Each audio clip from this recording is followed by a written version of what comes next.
Everyone, कैसे हो? उम्मीद करती हूँ आप सब लोग ठीक होंगे। हम भी ठीक हैं, मस्त हैं। और बम्बई में है, ठंडी नहीं पड़ रही, इसके लिए ज़्यादा मस्त हैं।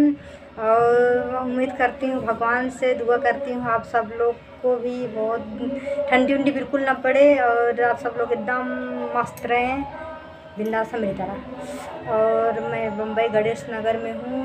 अभी मैं अपने रूम में बैठी हूँ। और क्या है कि गर्मी बहुत लग रही है, कुछ गर्मी है इधर लग रही। बिना पंखा का हम सब लोग सो नहीं पाते, इसीलिए पसीना देखो मेरे फेस वॉश पे कैसे बाल उल चिपक गया है पसीने से।